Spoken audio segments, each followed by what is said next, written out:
Assalamualaikum warahmatullahi wabarakatuh. Halo teman-teman otomotif maupun teman-teman online ya. Jumpa lagi di channel Bang Priwo. Pada kesempatan kali ini saya akan mengajak teman-teman untuk melihat proses body repair ya pada perbaikan truk Hino Dutro 300.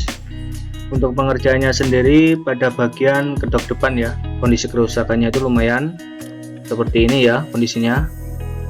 Bisa teman-teman lihat sendiri kerusakannya.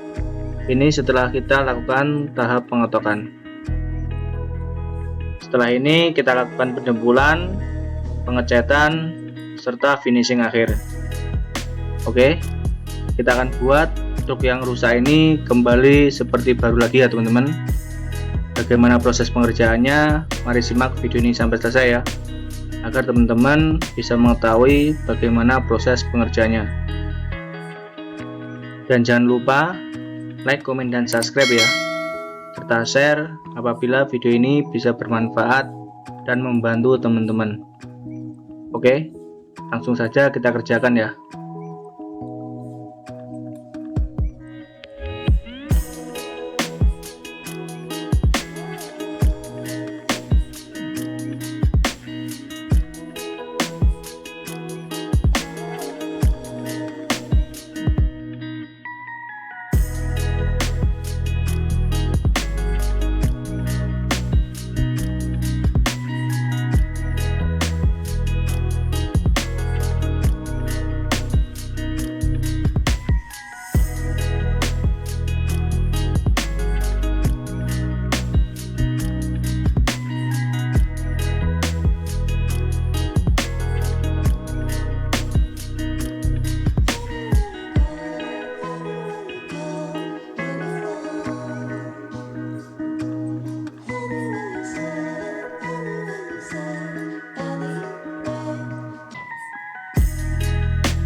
Oke teman-teman, inilah hasilnya ya, hasil perbaikan truk yang kita kerjakan. Bisa teman-teman lihat dan nilai sendiri ya. Oke, sampai di sini dulu perjumpaan kita kali ini. Semoga video ini bisa bermanfaat dan membantu teman-teman. Dan terima kasih buat teman-teman yang sudah menonton video ini sampai selesai. Semoga selalu diberi kesehatan dan dimudahkan segala rezekinya. Jumpa lagi di video-video saya selanjutnya.